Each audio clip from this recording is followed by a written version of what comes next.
সবাই স্ক্রিন দেখতে পাচ্ছো? জি মিস। ওকে, সো আমরা তাহলে লাস্ট ক্লাসে দেখছিলাম কি, আমাদের লাস্ট ক্লাসে एग्जांपल 2.2 পর্যন্ত সম্ভবত দেখছিলাম, তোমাদেরকে আমি ম্যাথটা করাইছিলাম। তারপর আমি বলছিলাম যে এখানে एग्जांपल 2.2 তে আমাদের কি করতে হবে, D10 D30 D50 বের করতে বলছে, সরি D60 বের করতে বলছে। সো D10 D30 এবং D60 কিভাবে বের করতে হয় আশা করি তোমরা সবাই জানো। সো এটা আসলে নতুন করে বলার কিছু নাই, যে আমাদের পার্সেন্টেজ ফাইনাল যদি 10% হয় তার করেসপন্ডিং গ্রাফে যে ভ্যালুটা আসতেছে পার্টিকেল সাইজের, সেটাই হচ্ছে আমাদের D10 বা D30 বা D60 এরকম। আর ইউনিফর্মিটি কোএফিসিয়েন্ট, সেটার একটা ফর্মুলা আমরা জানতাম, সেটা ছিল D60 ডিভাইডেড বাই D10। তো D60 তো বের অলরেডি করছি, তো D10টা বের করে রাখছি। তো এটা রেশিও করলে যা আসবে সেটাই হচ্ছে ইউনিফর্মিটি কোএফিসিয়েন্ট। তারপর লাস্টটা কি ছিল, coefficient of gradation. Coefficient of gradation কিভাবে বের করতে হবে, CZ বা CC equal to D30 square divided by D60 into D10। সেখানে সবই বের হয়ে আছে, তুমি জাস্ট ভ্যালুগুলো বসায় তুমি CZ বের করতে পারবা। ঠিক আছে, আচ্ছা এখন एग्जांपल 2.3 টা বাকি ছিল।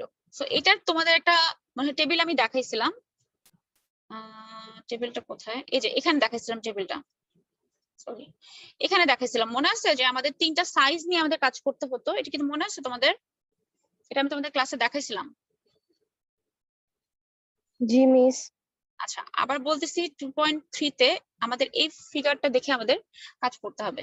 সো এই ফিগারটা যদি দেখি আমরা, তাহলে আমাদের বলছে যে দেখো 2.3 তে কি বলছে, 2.3 তে বলছে হচ্ছে for the particle size distribution curve shown in figure 2.28 determine the percentage of gravel, sand, silt and clay size particle present. Use the unified soil classification system. So unified soil classification system এ ছিল কি 4.75 থেকে 76.2 হচ্ছে আমাদের gravel, এই দুটো রেঞ্জের মাঝামাঝি সব গ্রাভেল। 4.75 থেকে 0.075 হচ্ছে আমাদের স্যান্ড, 0.075 থেকে ছোট যা সেটা হচ্ছে সিল্ট এন্ড ক্লে। তো আমরা তিনটা সাইজ লিখবো, তিনটা সাইজে কোনটাতে কত পার্সেন্ট আমাদের আছে সেই জিনিসটা আমরা দেখবো। ঠিক আছে, তো এইখানে দেখো অনেক সময় দেখবা 2.1 2.2 2.3 একটা ম্যাথেই দিয়ে দেওয়া হবে, মানে তিনটাই একটা ম্যাথেরই কন্টিনিউশন থাকতে পারে অনেক সময়। ঠিক আছে, আচ্ছা সো এখানে দেখো এখানে আছে কত থেকে 10 থেকে আছে। তো তোমাদের 76.2 যদি হয় তাহলে সেটার জন্য পার্সেন্টেজ ফাইনাল কত হবে?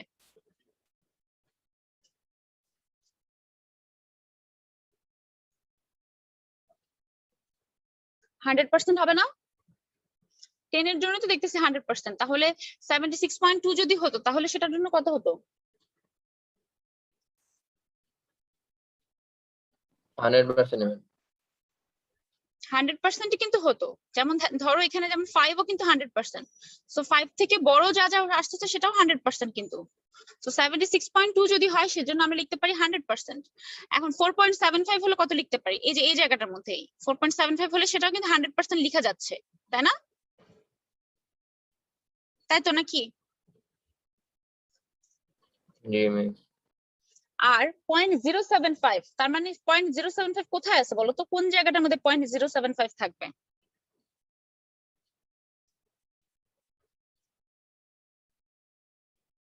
কোনটার মাঝখানে? ম্যাম 0.01 আর 0.05 এর মাঝখানে। এক্স্যাক্টলি 0.01 আর 0.075 এর মাঝখানে, মানে এই জায়গার মধ্যে থাকবে। ধরো 1 পয়েন্ট সামথিং, এই যে খুব ছোট্ট একটা তোমার ডিস্টেন্স 1 পয়েন্ট সামথিং ধরো হচ্ছে। সো এখানে আমরা দেখি তাহলে কত আসতেছে 1.7। সো আমরা জাস্ট কত পার্সেন্টের জন্য কত পার্সেন্ট ফাইনাল আছে, মানে কত সাইজের জন্য কত পার্সেন্ট ফাইনাল আছে সেটা লিখলাম। লিখার পরে কি করব, 76.2 থেকে 4.75 যেহেতু গ্রাভেল, তাহলে এই দুটো ডিফারেন্স করলে যেটা আসে সেই রেঞ্জটা আমাদের তাহলে কি হবে, গ্রাভেলের হবে। তাহলে 100 মাইনাস 100 করলে আসে কত, 0% গ্রাভেল। তারপর 100 থেকে 1.7 যদি তুমি মাইনাস করো তাহলে কি হচ্ছে, স্যান্ড এর কতটুকু আসতেছে সেটা পাচ্ছ। স্যান্ড হচ্ছে 98.3%, সেটা তুমি লিখলা। এরপরে 1.7 মানে যেহেতু এটা 0.075 তার মানে কি 1.7%ই হচ্ছে তোমার সিল্টার ক্লে। এখানে জাস্ট একটা জিরো লিখা, 1.7 মাইনাস 0 সেটা হচ্ছে 1.7 সিল্ট এন্ড ক্লে। এটা কি বুঝছো সবাই?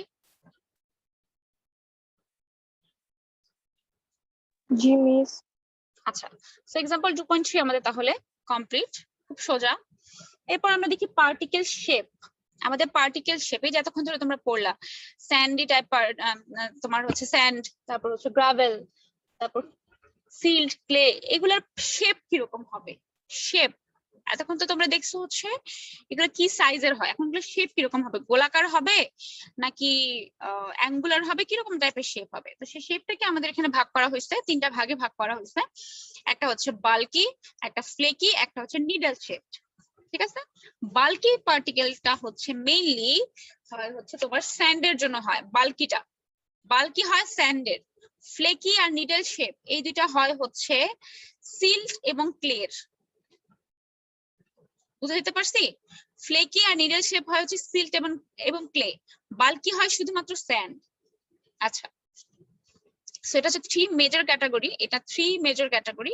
এটা আবার অনেকগুলো ক্যাটাগরি আছে, যেমন বাল্কি টাইপের পার্টিকেলকে তুমি আবার 4 ভাগে ভাগ করতে পারছো: angular, sub angular, sub rounded, rounded. আচ্ছা, তো এখানে একটা কথা বলছে তোমার, দেখো এগুলো তোমার bulky particle are form mostly by mechanical weathering of rock and mineral.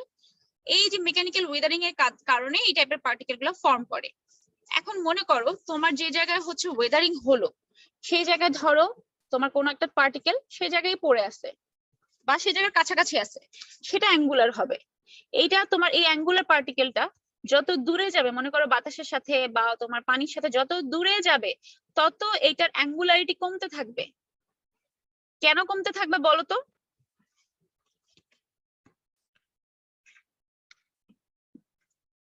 কি মনে হয়?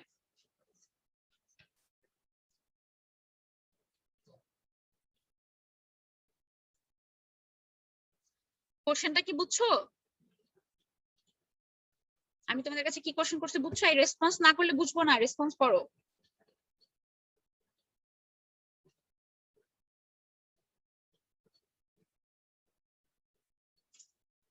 কথা শুনতে পাচ্ছো? জি মিস। তাহলে রেসপন্স করতেছো না কেন কেউ তোমরা? তোমাদেরকে আমি কি কোশ্চেন করছি কি বুঝতে পারছো? মিস আরেকবার কোশ্চেনটা করবেন?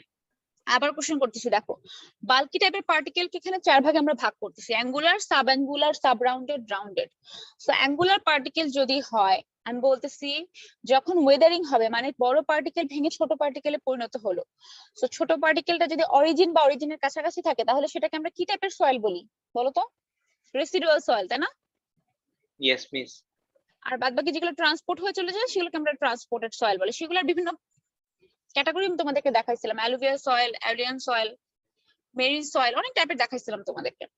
তা আমি বলতেছি যে যখন ওয়েদারিং হয়, ওয়েদারিং এর কারণে যদি ধরো রেসিডুয়াল সয়েল হয়, মানে তোমার অরিজিনের জায়গাতেই ধরো ভেঙে থাকতেছে তোমার, তাহলে সেই পার্টিকেলটা অ্যাঙ্গুলার টাইপের হয়, অ্যাঙ্গুলার পার্টিকেল।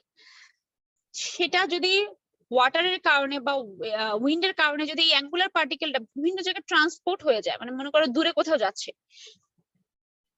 তাহলে আস্তে আস্তে সাব অ্যাঙ্গুলার, তারপর আরো দূরে গেলে সাব রাউন্ডেড, তারপর আরো রাউন্ডেড হয়ে যায়। এটা কেন হয়? যত দূরে যাবে তত কেন আমাদের অ্যাঙ্গুলারিটি কমতে থাকে? মিস ফ্রিকশন আর হচ্ছে ডিগ্রেডেশনের কারণে। এক্স্যাক্টলি, ফ্রিকশনের কারণে। তুমি এই একটা জায়গা থেকে এই জিনিসটা আস্তে আস্তে যত দূরে যাবে, এটা কিন্তু ফ্রিকশন হচ্ছে, ফ্রিকশন হতে হতে এই এজ গুলা কিন্তু সমান হয়ে যাবে আস্তে আস্তে। আস্তে আস্তে এটাই মনে করো একটা টাইমে গিয়ে রাউন্ডেড হয়ে যেতে পারে। ডিপেন্ড করে হচ্ছে কত দূর যাচ্ছে, এই কথাটা এখানে বলা হচ্ছে। Small sand particle located close to their origin are generally very angular. অরিজিনের কাছাকাছি যেটা থাকে, ক্লোজ টু অরিজিন, সেটা হচ্ছে অ্যাঙ্গুলার থাকে। বুঝতে পারছো? Sand particle carried by wind and water for a long distance can be subangular to rounded in shape. এই কথাটাই বলা হচ্ছে। ওকে, আচ্ছা, the shape of granular particle in a soil mass has a great influence on the physical property of soil, such as maximum minimum void ratio, shear strength, compressibility, etc. এই shape গুলো কিন্তু খুব important parameter আমাদের জন্য। এখন দেখো যেখানে যে অ্যাঙ্গুলারিটি দেখলাম একটু আগে, এই যেখানে যে অ্যাঙ্গুলারিটি আছে, সেই অ্যাঙ্গুলারিটিকে আবার আমরা এ দিয়ে প্রকাশ করতে পারি। এ আবার বের করা যায় কিভাবে? Average radius of corner and edge. Corner আর এজ এর যে এভারেজ রেডিয়াস আছে সেটা divided by radius of maximum inscribed sphere.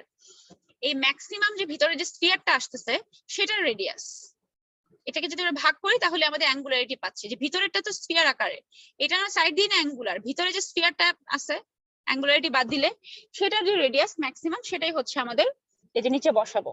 উপরে এভারেজ রেডিয়াস বসাবো, কর্নার আর এজের divided by radius of maximum inscribed sphere. এই দুটাকে তোমার ডিভাইড করলেই তোমার অ্যাঙ্গুলারিটি আসবে। পরীক্ষা অনেক সময় আসতে পারে ফাইন্ড দা অ্যাঙ্গুলারিটি, ঠিক আছে? তারপর স্পেরিসিটি, যে স্পেরিসিটি কতটুকু হবে, এই যে তোমার ডিফারেন্ট টাইপের দেখলো না স্ফিয়ার টাইপ পার্টিকেল যেগুলো অ্যাঙ্গুলারিটি নাই, সেগুলো স্পেরিসিটি কিরকম হতে পারে সেটাকে আমরা প্রকাশ করতে পারি এস দিয়ে, S equal to DE by LP. ডিটা কি, ডি হচ্ছে equivalent diameter of the particle, ঠিক আছে? সো ইকুইভ্যালেন্ট ডায়ামিটার কত, ইকুইভ্যালেন্ট হচ্ছে √3/6v/π। সো এই ফর্মুলা দিয়ে আমরা এখানে v হচ্ছে আমাদের ভলিউম অফ পার্টিকেল, এলপি হচ্ছে আমাদের লেন্থ অফ পার্টিকেল, এটা হচ্ছে লেন্থ অফ পার্টিকেল, আর পাইয়ের ভ্যালু তো তোমরা জানোই। তো এখান থেকে আমরা কি করতে পারি, স্পেরিসিটি বের করতে পারি। অ্যাঙ্গুলারিটি বের করতে পারতেছো, স্পেরিসিটি বের করতে পারতেছো।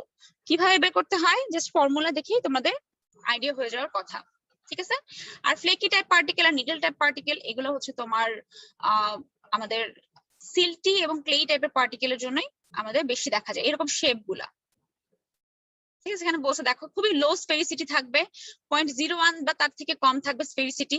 This particle are predominantly clay mineral, এগুলো নরমালি ক্লে টাইপের হয়, ক্লে মিনারেল হয়। তারপর needle shape particle are much less common than the other two particle, এই যে ফ্লেকি আর বাল্কির থেকে নিডলটা কম পাওয়া যায়, বুঝছো?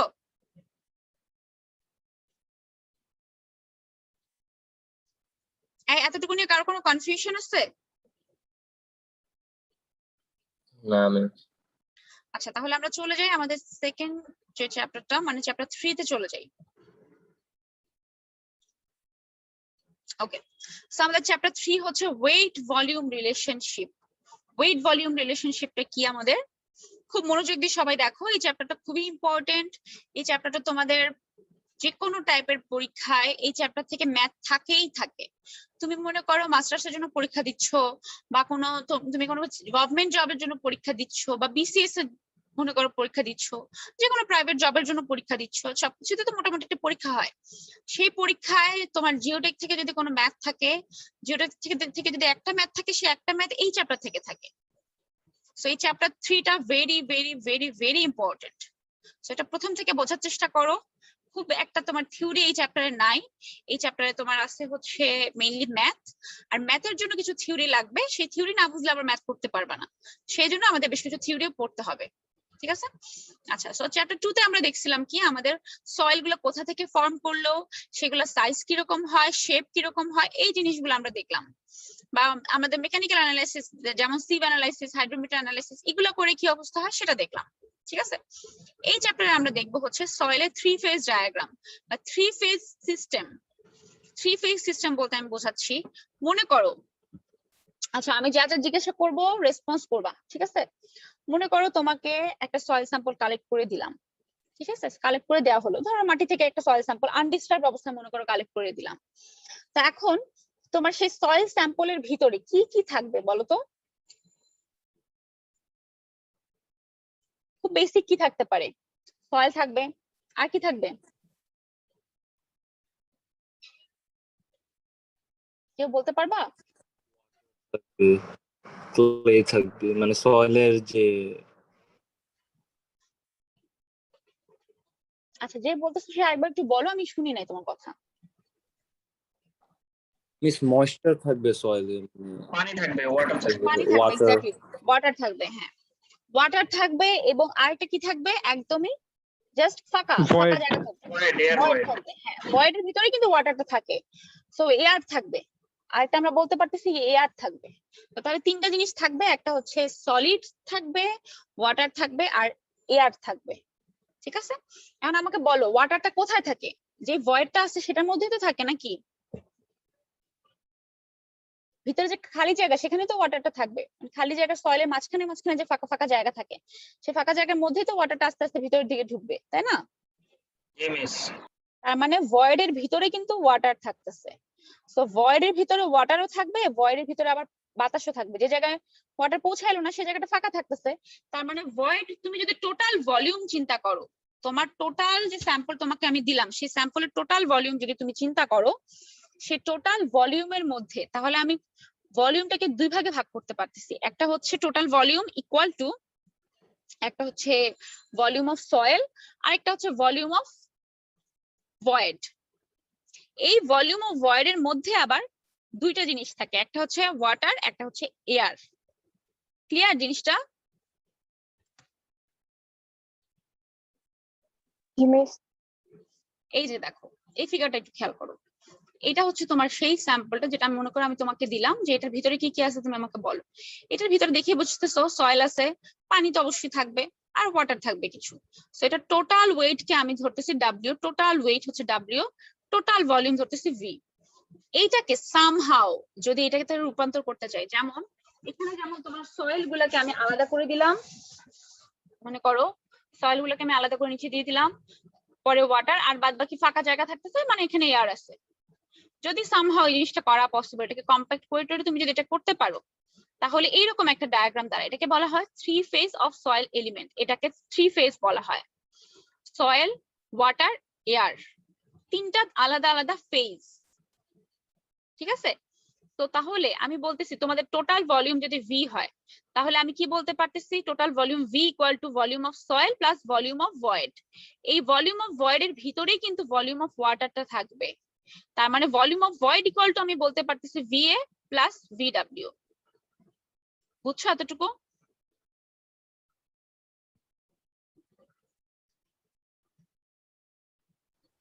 ম্যাম আরেক আচ্ছা আবার বলতেছি,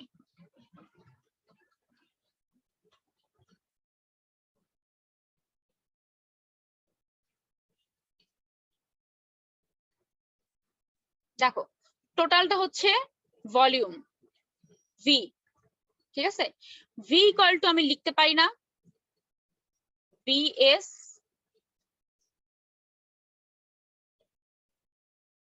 প্লাস ভিভি, এটা লিখতে পারি?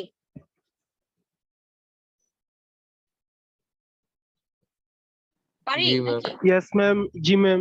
এই যেটা হচ্ছে তোমার ভলিউম অফ সয়েল, আর এখান থেকে এতটুকু টোটালটা হচ্ছে ভলিউম অফ ভয়েড, তাহলে তো লিখাই যায় এটা। আবার ভলিউম অফ ভয়েড এর মধ্যে আবার আছে কি ভলিউম অফ ওয়াটার। এই যে দেখো ফাঁকা জায়গার মধ্যে দিয়ে কিন্তু তোমার পানি থাকবে, সয়েলের ভিতরে দিয়ে কিন্তু পানি থাকবে না। তোমার এই যে মাঝখানে মাঝখানে যে ফাঁকা জায়গা দিয়ে সিপ করে করে পানি থাকবে। যে জায়গায় ধরো পানি নাই সে জায়গায় কি আছে, এয়ার আছে। ঠিক আছে? তো তাহলে ভলিউম অফ ভয়েড কে তুমি আবার লিখতে পারো দুই ভাগে, যে volume of air plus volume of water. তাহলে total volume equal to VS plus VA plus VW লেখা যায়। বুঝছো এখন? জি মিস। আচ্ছা, এরপর আসি আমরা যে আমাদের ওয়েট কতটুকু হবে। ওয়েট, টোটাল ওয়েটটা একটু দেখছিলাম W, so total weight equal two লেখা যায় weight of soil plus wait of water. এখন ওয়েট অফ এয়ার কেন লিখলাম না বলো তো? ওয়েট অফ এয়ার কেন নেগলেক্ট করলাম? এয়ারের ভর নগণ্যতি। এয়ারের সেরকম কোনো ভর নাই, ওজন নাই, তুমি ওজন মাপবাও বা কিভাবে? ওজন তো মাপারও কোনো সিস্টেম নাই। তাহলে আমাদের ওয়েট অফ এয়ারটা আমরা সবসময় নেগলেক্ট করি। তাহলে টোটাল ওয়েট ইকুয়াল টু আমরা জানি weight of soil plus wait of water. ঠিক আছে? এই জিনিসগুলাই হচ্ছে এই পেজে তোমার বলা আছে। এই দেখো, V equal to VS plus VV, VV equal to VA plus VW, এটা জাস্ট লিখলাম। তারপর হচ্ছে total weight equal to WS plus W. Okay, বুঝছো নিশ্চয় এতটুকু?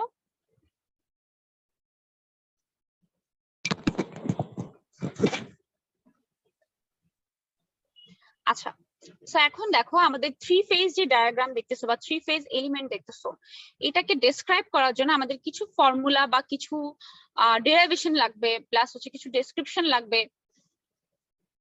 তো সেখানে আমাদের কিছু এখন কয়েকটা আমরা ফর্মুলা দেখবো, প্লাস এগুলার কিছু ডেফিনেশন দেখবো। প্রথমটা দেখো, এটা পুরো মাথার মধ্যে ঢুকায় রাখো যে কিছু কিছু জিনিস আছে, যেমন আমি যদি বলি ই কি, বা ই ইকুয়াল টু এত দেয়া আছে, ই হচ্ছে আমাদের ভয়েড রেশিও। ঠিক আছে? ই হচ্ছে ভয়েড রেশিও, এটা সবসময় মনে রাখবা। এগুলা পরবর্তী চ্যাপ্টার গুলোতে তোমার কাজে দিবে কিন্তু। সো এগুলা পুরো মাথার মধ্যে ঢুকায় রাখো যে কোনটা কি। প্রথমে দেখি ভয়েড রেশিও থাকবে, তারপর পোরোসিটি, ডিগ্রি অফ স্যাচুরেশন, এগুলো আমরা দেখবো এখন। প্রথমে দেখি void ratio. Void ratio is defined as the ratio of volume of void to the volume of solid. Volume of void divided by volume of solid করলে যে রেশিও পাই সেটাই হচ্ছে ভয়েড রেশিও। তো তোমার যদি মনে না থাকে কি, জাস্ট ইকুয়েশনটা মনে রাখবা ভিভি বাই ভিএস, তাহলে মানে তাহলেই জাস্ট লিখতে পারবা যে volume of void to the volume of solid, এটার রেশিও হচ্ছে আমাদের ভয়েড রেশিও ই। তার মানে এখানে দেখো বোঝাচ্ছে সলিডের রেসপেক্টে কতটুকু ভয়েড আছে সেটাই হচ্ছে তোমার ই, সলিডের রেসপেক্টে কতটুকু ভয়েড আছে সেটাই হচ্ছে ভয়েডের রেশিও। বুঝছো? জি মিস। আচ্ছা, সো এই হচ্ছে আমাদের ভয়েড রেশিও। এরপরে আমরা আসি পোরোসিটি। পোরোসিটিকে আমরা এন দিয়ে প্রকাশ করে থাকি, এন। ভয়েড রেশিওকে ই দিয়ে প্রকাশ করি, পোরোসিটিকে এন দিয়ে প্রকাশ করি। So porosity is defined as the ratio of the volume of void to the volume to the total volume. আচ্ছা, টোটাল ভলিউমের রেসপেক্টে কতটুকু ভয়েড আছে, টোটাল এই যে টোটাল ভলিউমের রেসপেক্টে কতটুকু ভয়েড আছে সেটাই হচ্ছে তোমার porosity. So N equal to VV by V, এটা মনে রাখবো আমরা। তারপর দেখো the degree of saturation is defined as the porosity দ্বারা কি বোঝায়? পোরোসিটি যা দ্বারা বোঝায় টোটাল ভলিউমের সাপেক্ষে, টোটাল ভলিউমের সাপেক্ষে কত পার্সেন্ট ভয়েড আছে, কতটুকু ভয়েড আছে। বুঝছো? জি মিস। আচ্ছা, তারপর দেখি আমরা, তারপর দেখো the degree of saturation, degree of saturation হচ্ছে is defined as a ratio of volume of water to the volume of void. ওয়াটারের ভলিউম ডিভাইডেড বাই ভয়েডের ভলিউম, এটা করলে যা আসে সেটাই হচ্ছে ডিগ্রি অফ স্যাচুরেশন। আচ্ছা দেখো, তার মানে হচ্ছে ভয়েডের রেসপেক্টে কত পার্সেন্ট ওয়াটার আছে, বাট ভয়েডের রেসপেক্টে কতটুকু ওয়াটার আছে। এই যে ভিভি, তার রেসপেক্টে ওয়াটার কতটুকু, ওয়াটারের ভলিউম কতটুকু, ঠিক আছে? সেই জন্য আমরা করছি ভিডব্লিউ বাই ভিভি। আচ্ছা, এখন মনে করো এখানে তো এয়ার আছে, এই জায়গায় ওয়াটার আছে, টোটালটা হচ্ছে ভিভি বা ভলিউম অফ ভয়েড। এখন মনে করো এই জায়গায় যে এয়ার যেখানে আছে এই জায়গায়ও ধরো ওয়াটার দিয়ে ফিল আপ থাকলো, যদি ওয়াটার দিয়ে এই জায়গাটাও ফিল আপ থাকে মানে ফুল ওয়াটার থাকতেছে, তাহলে এস ইকুয়াল টু কি বলা যায়, এস ইকুয়াল টু কত বলা যায়? Ma'am zero. ভিডব্লিউ তো জিরো হবে না। জিরো কেন হবে? ওয়ান। ওয়ান ম্যাম হবে, এক্স্যাক্টলি ওয়ান হবে। কেন ওয়ান হবে?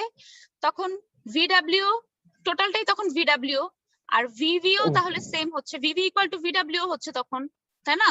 তাহলে এস ইকুয়াল টু ওয়ান হবে না তখন?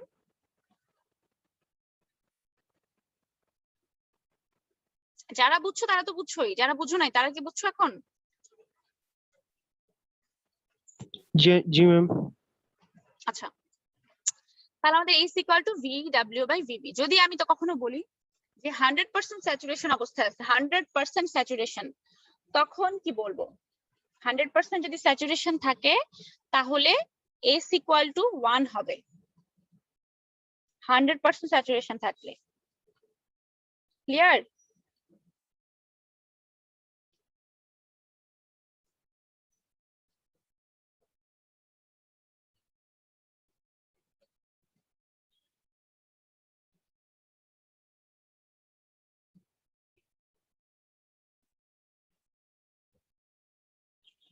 এই ক্লিয়ার তোমাদের এটা?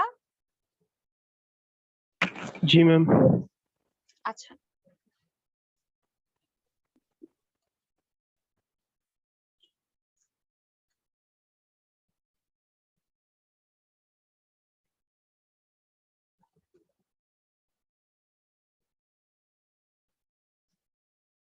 তারপর আমরা কি দেখবো? তারপর দেখি একটু খেয়াল করে আমরা,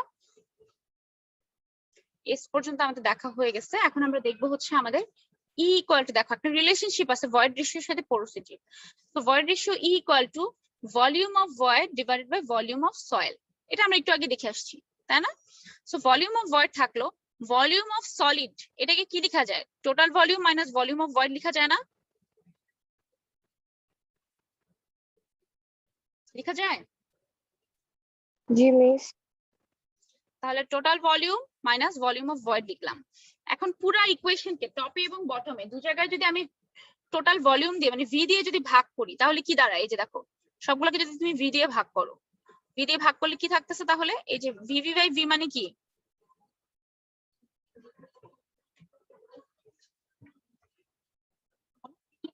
ভি মানে কি? পোরোসিটি না? জি ম্যাম পোরোসিটি। সো আমরা কি করলাম? জাস্ট ডিরেক্টলি এন বসায় দিলাম। সো এটার জন্য n 1 minus n, so equal to n by 1 minus n। এটা তোমাদের অনেক ম্যাথে কাজে লাগবে, ফর্মুলাটা কোত্থেকে আসলো সেটা দেখাচ্ছি। এবং এটাকে যদি তুমি এদিক সেদিক করো, equal to n by 1 minus n, এটাকে যদি তুমি হচ্ছে যোগ বিয়োগ করো প্লাস ডানে বামে করো, তোমার তাহলে আসে হচ্ছে n equal to e by 1 plus c। এটা তোমরা করে দেখো, সোজা একটা জিনিস, ঠিক আছে? এটা থেকে তোমার n equal to e by 1 plus e লেখা যায়। আমাদের এটাই বেশিরভাগ কাজে লাগে, ওইটাও কাজে লাগে, বাট এটাই বেশিরভাগ কাজে লাগে আর কি, ঠিক আছে? আচ্ছা, তারপরে দেখো, আমাকে এখন তোমরা বলো ময়েশ্চার কন্টেন্ট বা ওয়াটার কন্টেন্ট বলতে তোমরা কি বুঝো? এটা তোমরা ল্যাবে পড়ে আসছো, বলো তো।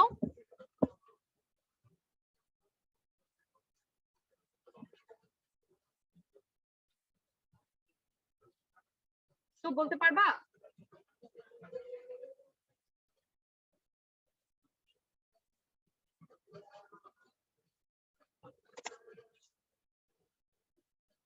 তোমরা কি শুনতেছো আমার কথা?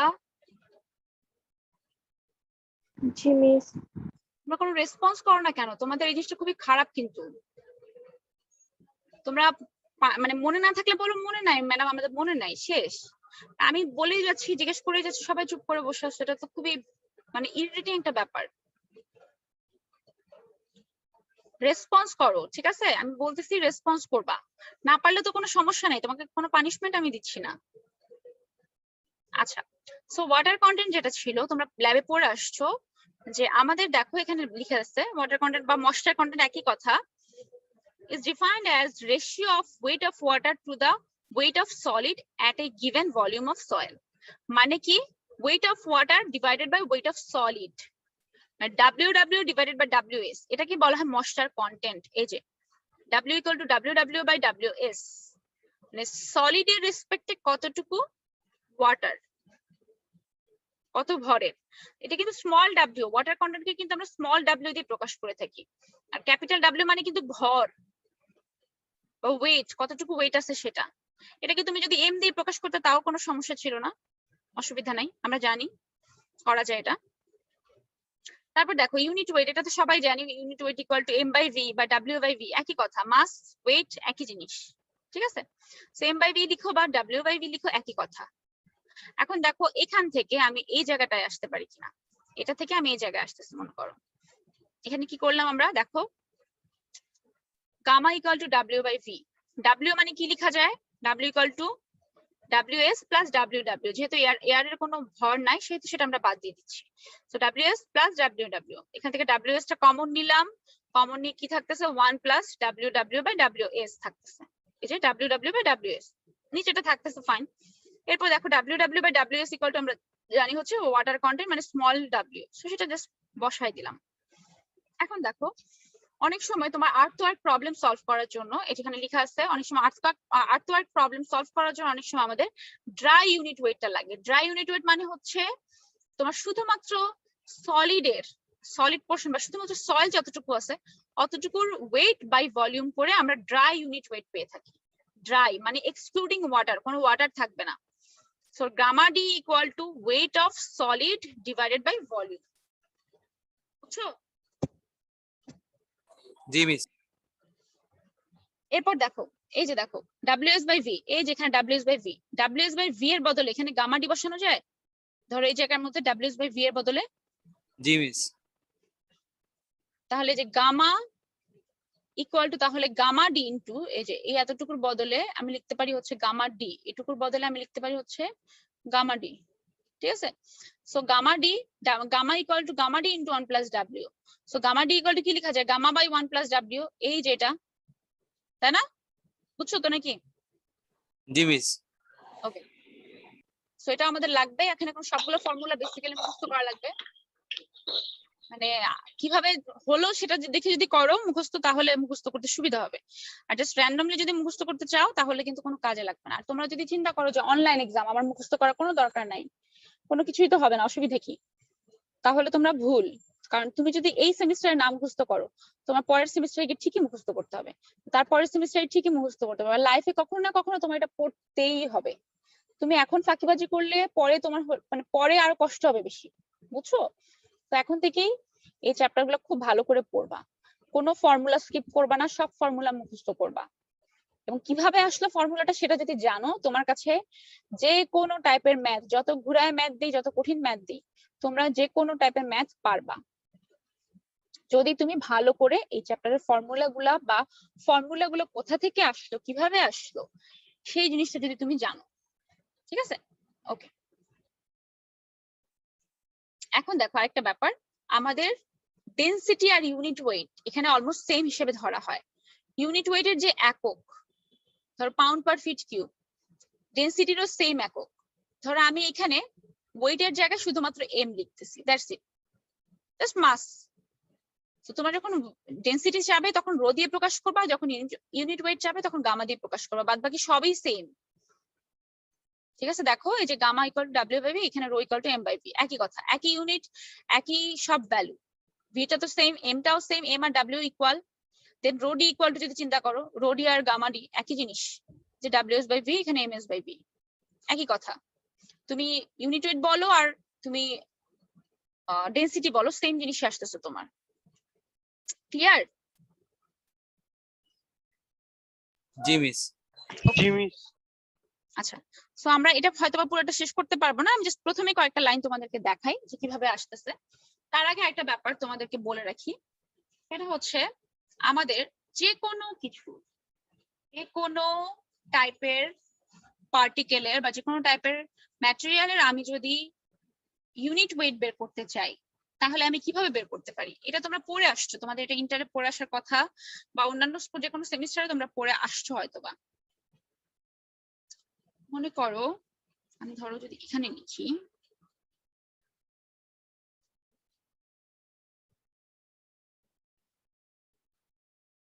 ধরো পারদ, হ্যাঁ, ধরো পারদের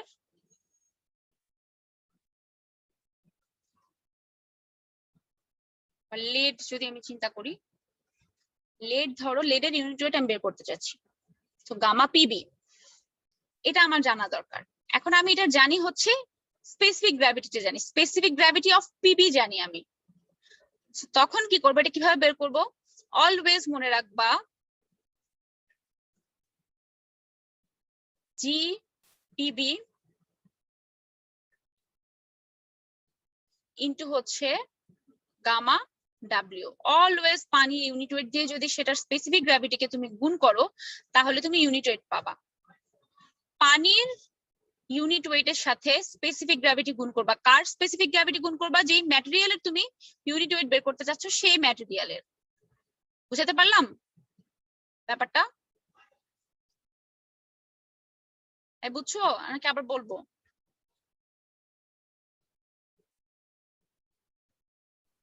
তোমাদের কথা আমি শুনতে পাচ্ছি না। ম্যাম বুঝছি। আচ্ছা ঠিক আছে, তো এখন ধরো আমি বের করতে চাচ্ছি সয়েলের, তাহলে কি লিখবো বলো তো?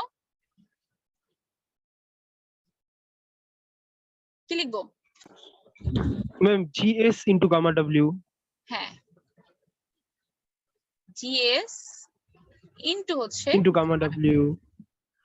এটা একদম মুখস্থ ছোটস্থ ইউনিভার্সাল ট্রুথের মতো, এটা মনে রাখবা। ঠিক আছে, এটা ম্যাথের ক্ষেত্রে খুবই কাজে লাগে, খুবই কাজে লাগে এই জিনিসটা।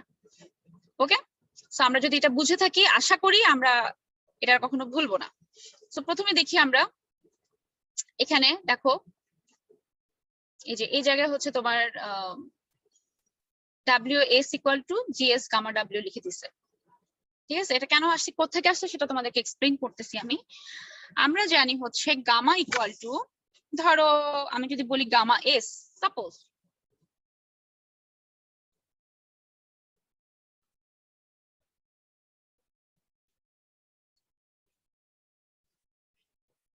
এটা তো আমরা জানি, একটু আগে দেখে আসছি নাকি? এটা তো ঠিক আছে তাই না? হ্যাঁ, এটা একটু আগে দেখছো না, gamma equal to W by V। So আমি যদি ধরো সাপোজ আমি বলতেছি গামা S যদি হয় তাহলে WS বাই মনে করো VS। ঠিক আছে, তাহলে WS ইকুয়াল টু কি লেখা যায়? WS কি লেখা যায়? Gamma S VS. Gamma S VS লেখা যায় তাই না? গামা S VS লেখা যায়। আর গামা S ইকুয়াল টু আবার কি লেখা যায়? মাত্র বলছো তোমরা কিন্তু। Ma'am GS into gamma W. হ্যাঁ এক্স্যাক্টলি, জিএস গামা ডাব্লিউ, তাই না? ইন্টু ভিএস থাকতেছে। আর এখানে আমাদের এই জায়গার জন্য এই ইকুয়েশন, এই ক্যালকুলেশনের জন্য আমাদের ভিএস এর ভ্যালু আমরা ধরে নিচ্ছি হচ্ছে 1।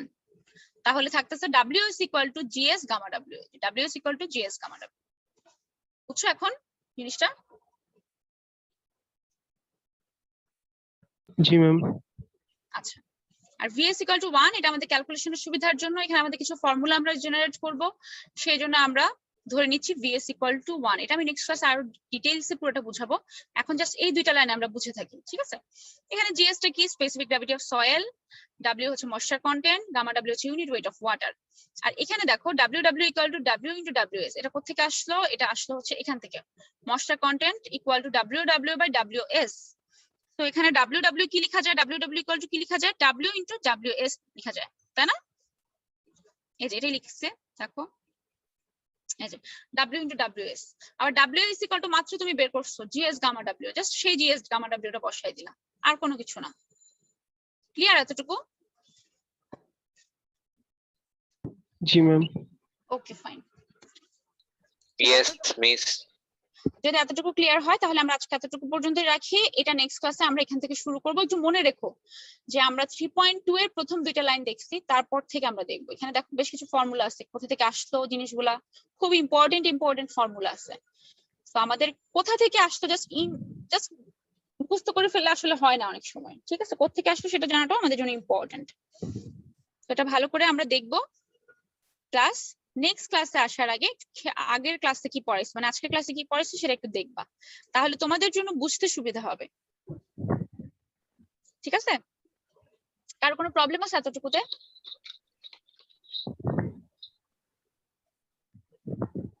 কারো কোনো প্রবলেম? না মিস। না ম্যাম। ঠিক আছে।